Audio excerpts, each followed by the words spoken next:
noticia está en Medellín, en donde se registraron los dos primeros casos de sobredosis por mezcla con otras sustancias de fentanilo, de esa denominada droga zombie que puede ser letal y que tiene en alerta a las autoridades en el mundo.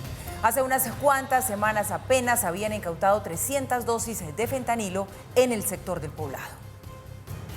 La clínica Soma de Medellín ha atendido a 2 pacientes en la última semana con síntomas de intoxicación. Se sospecha que fue debido a la combinación letal del fentanilo y una poderosa droga conocida como tusi o cocaína rosada, además de 2 personas con síndrome de abstinencia tras dejar de consumir la famosa droga zombie. Efectivamente, hemos tenido pacientes que nos han referido el uso de esta sustancia, específicamente por vía endovenosa, que han desarrollado la adicción y que para dejar de consumir, al parar el consumo de la adicción, presentaron manifestaciones de abstinencia y por lo cual fue necesario manejarlos en un centro hospitalario de la ciudad de Medellín. Entre los casos registrados está un paciente que buscó conscientemente consumir tusi influenciado por información errónea sobre la presencia del opioide.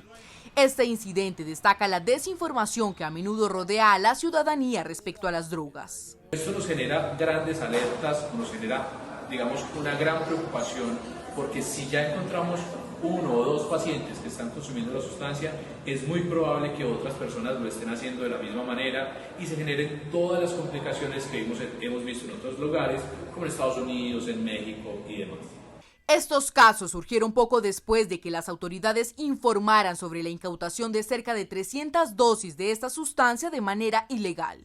En la ciudad de Medellín se hizo efectiva la incautación de 280 ampolletas de 10 mililitros en presentación farmacéutica y de uso exclusivo intrahospitalario de una sustancia que, según pruebas preliminares, arrojan como positivo para fentanilo. Es decir, que la modalidad utilizada por los criminales es el desvío técnico para el comercio ilegal. El fentanilo es un opioide sintético hasta 50 veces más potente que la heroína.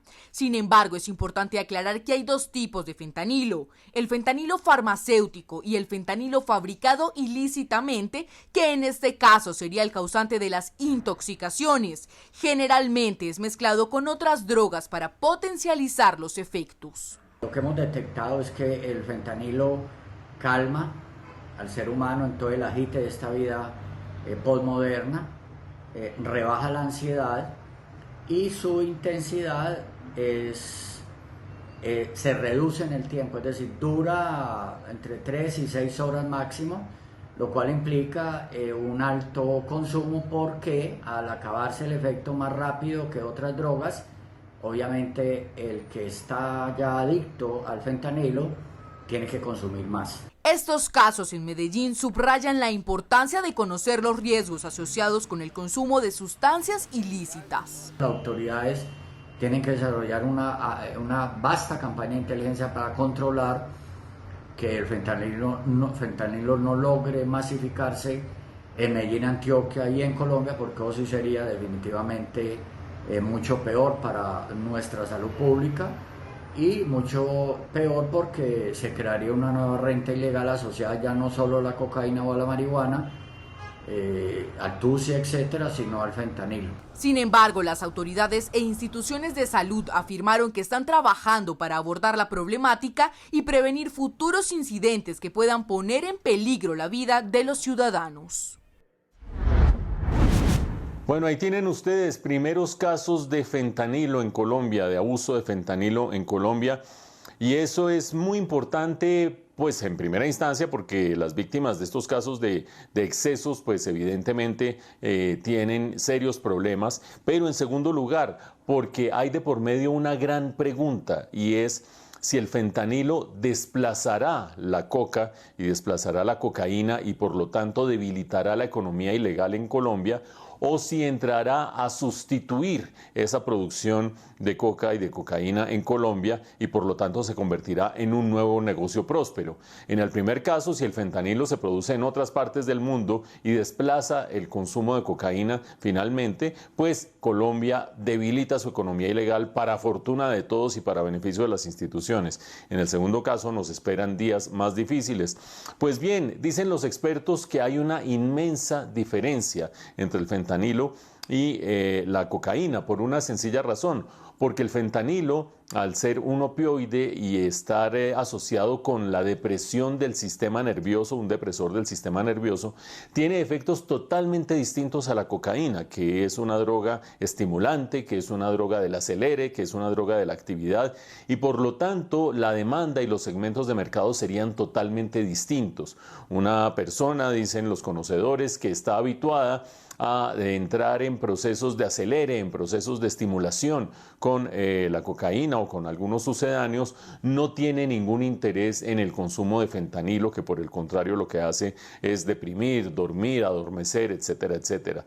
Bien, eso en cuanto al mercado, por supuesto, en cuanto a la demanda, suponiendo que estuviéramos hablando de mercado interno, y en el mercado interno de Colombia parece ser mucho más exitosa las drogas estimulantes. Pero, ¿qué decir en cuanto a la ventaja comparativa para producir? Hay quienes dicen, bueno, hoy en día el fentanilo sale más costoso incluso que la heroína en Colombia y por lo tanto no sería negocio y evidentemente no tendríamos ventaja comparativa. Pero hay quienes dicen también que en esta cuestión de los narcóticos la ventaja comparativa la dan los agujeros que existen en la institucionalidad, en la legalidad y en la capacidad que tienen los malhechores y los delincuentes de burlar a las autoridades. En ese caso, traficar con fentanilo podría ser equivalente a traficar con cocaína el día de mañana. Y en ese frente sí que estamos mal y estamos generando más ventaja comparativa, porque como hemos dicho en este noticiero, se ha bajado la guardia en la lucha contra los grupos de narcotraficantes, para no volver a mencionar la propuesta del presidente Petro de pasar un proyecto de ley que sería incluso más benévolo con los mismos narcotraficantes. Habrá que esperar a ver si el fentanilo es la nueva droga de la producción de droga en Colombia o si por el contrario empieza a reemplazarla, sustituirla y debilitar el sector ilegal en el país. Delicadísimo asunto este. Y como un crimen de guerra y una violación al derecho internacional humanitario, calificó la Sala de Indulto y Amnistía de la JEP el atentado al Club El Nogal, que tuvo lugar en 2003. Niega, por tanto, la amnistía a 2 de sus coautores. La decisión se da después de determinar que Germín Zul y Fernando Arellán, 2 comparecientes en la JEP de la columna Teófilo Forero de las extintas FARC, no podrían ser amnistiados debido a que el ataque no se dio contra un objetivo militar, sino contra la población civil. El atentado al Nogal pasa entonces al macrocaso 10, que es el que atiende crímenes no amnistiables. Los hermanos Arellán fueron condenados a 40 años de cárcel por la justicia ordinaria por este atentado que dejó 36 personas muertas y 158 heridas.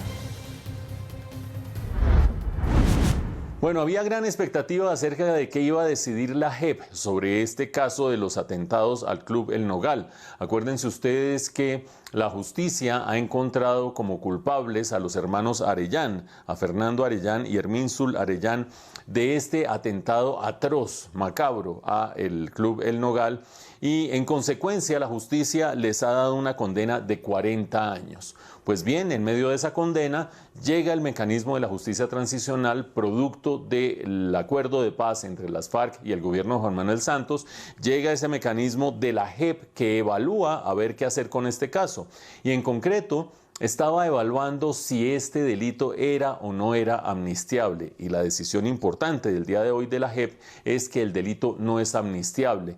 Y para ello argumenta 2 cosas. Primero, que esta clase de delito viola un principio clave del derecho internacional humanitario. Acuérdense ustedes, el derecho internacional humanitario pone unas reglas del juego para un conflicto y en concreto en este caso es el principio de distinción y precaución, en que las partes en conflicto tienen que distinguir a quién atacan y a quién no atacan, y cuando hay población civil en la mitad de esto, pues tener precaución de no atacarla. Y acuérdense ustedes, esto fue un ataque macabro, infame, a mansalva, en un atentado a población civil en un club social, ni más ni menos. Por lo tanto, viola ese principio de distinción y precaución del derecho internacional humanitario, pero aparte de eso, viola la prohibición de ataques indiscriminados, que es una prohibición del Estatuto de Roma. Con esas dos violaciones, este hecho no es amnistiable. Ahora lo que hace la JEP es pasar el caso a la sala de verdad, es decir, donde tendrían que reconocer los hechos que cometieron los hermanos Arellán y proporcionar verdad e información relevante que le pueda servir a la JEP para encontrar justicia de manera más global. Allí se verá si finalmente este delito entra a ser parte de algunas penas alternativas, que son las que establece la JEP, o si por el contrario, si no hay verdad y si no hay colaboración y demás, pues iría a una pena de la justicia ordinaria. Por ahora, muchos de las víctimas de ese atentado y de los familiares de las víctimas fatales están celebrando que este delito no haya sido amnistiable por parte de la JEP. Y cerramos la semana hablando también del proyecto de reforma laboral radicado por la ministra de Trabajo de manera sorpresiva. Nadie sabía que lo iba a hacer. Proponen esta reforma un revolcón a la contratación de empleados, entre otros asuntos. Aquí les vamos a presentar el ABC de este texto que vuelve al legislativo y les vamos a presentar los cambios más relevantes que propone.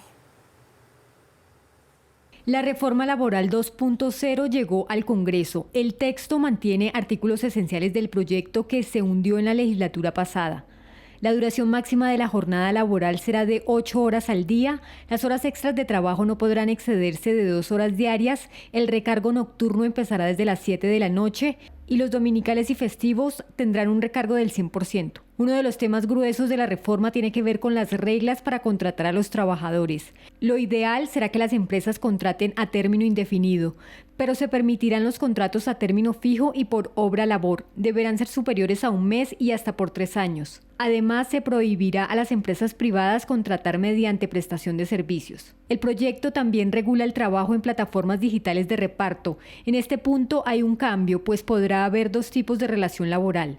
Dependiente y subordinado, en donde la plataforma asumirá el 100% de los aportes a seguridad social, y de carácter independiente y autónomo, en donde la empresa pagará el 60% de los aportes y el trabajador el 40%.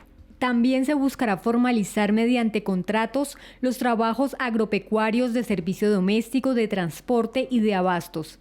Frente a los micronegocios, esta iniciativa establece que podrán realizar pagos a la seguridad social a tiempo parcial y se protegerá a sectores de hotelería, restaurantes, bares y agricultura. Hoy le podemos decir al país que tenemos una reforma de 92 artículos donde hemos incluido elementos muy importantes como por ejemplo las líneas para que los micronegocios puedan tener una seguridad social y derechos.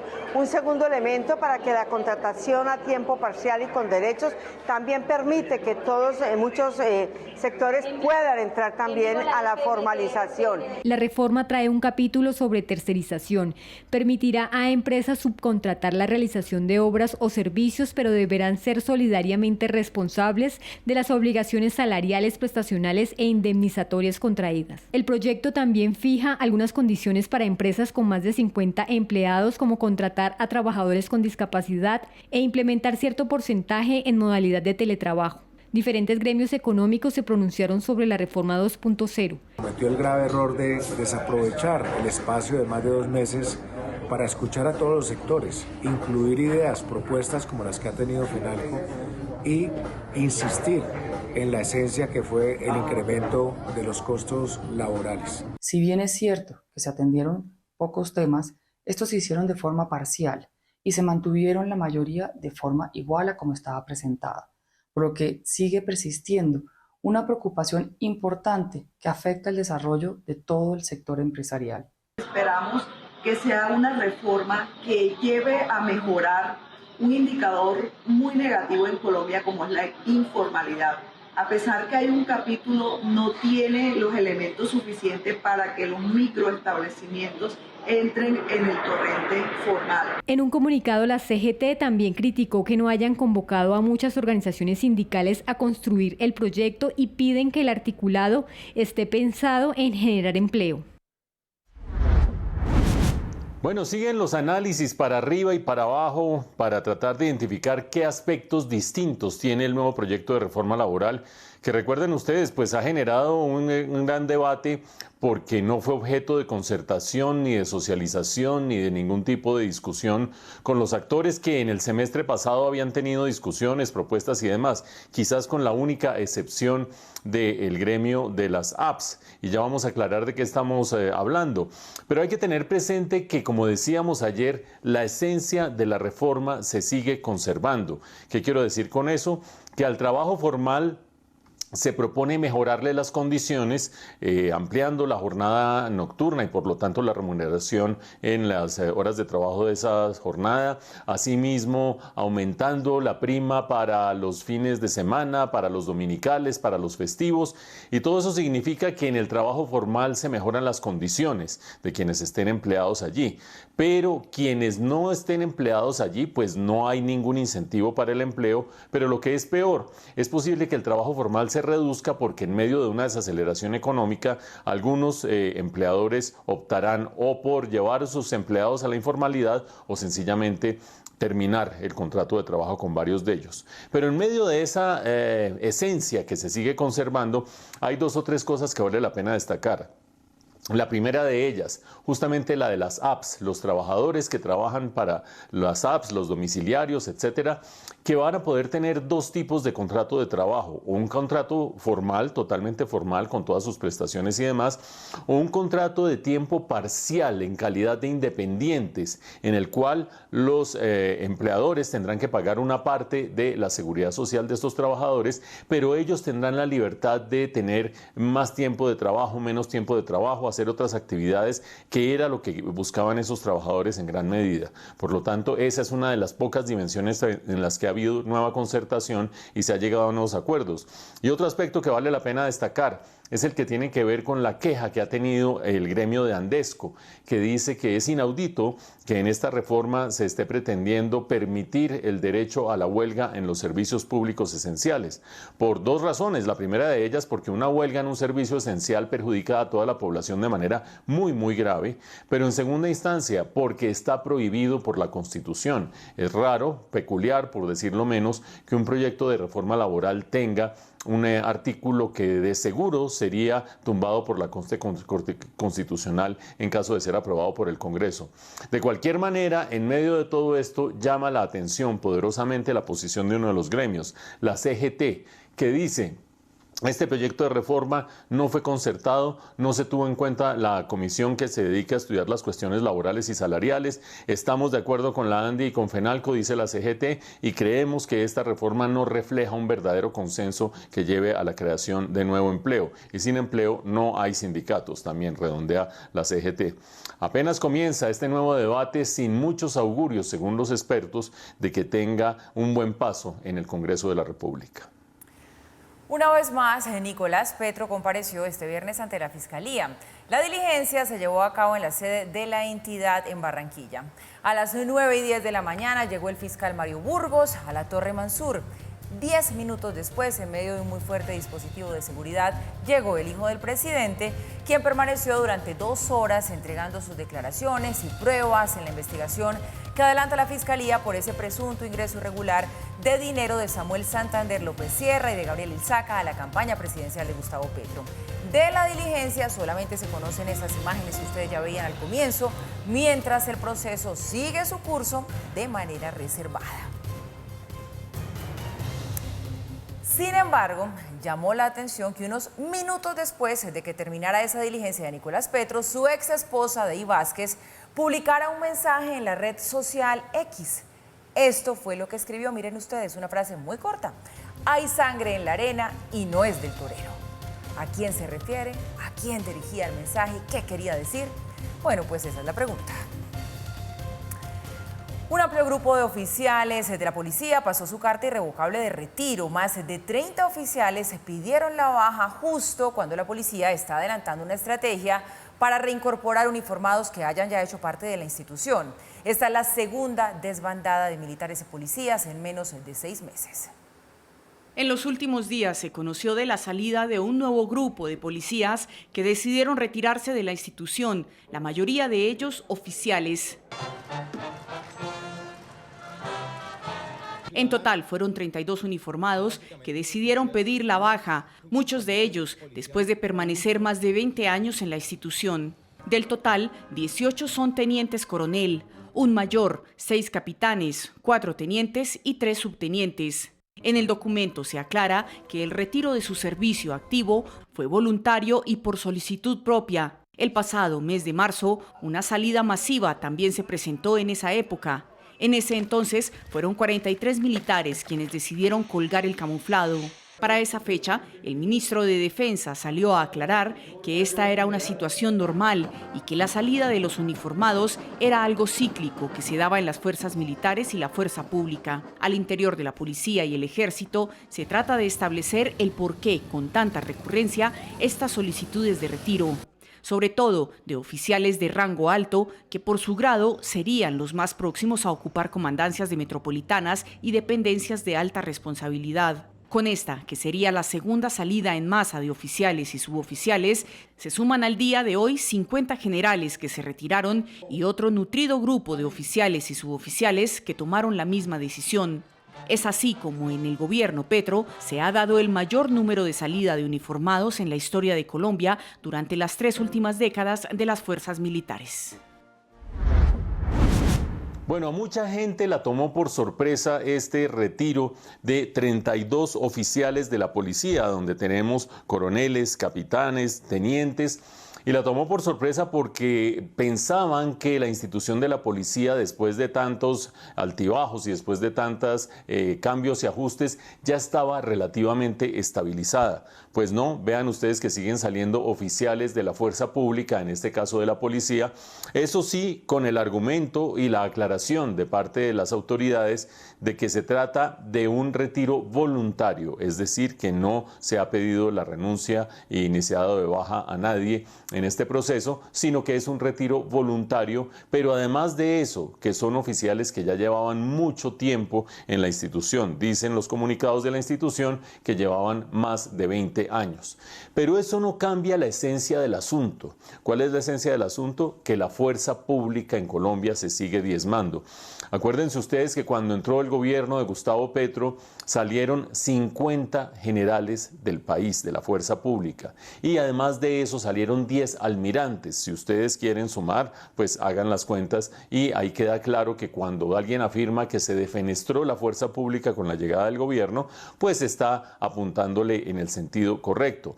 Pero fuera de eso, en el mes de marzo de este año estábamos registrando en este noticiero también cómo salieron 43 oficiales del ejército. También aclaró el ministro de la Defensa en esa ocasión que se trató de un retiro voluntario, y a eso se suma ahora este retiro de 32 oficiales de la policía.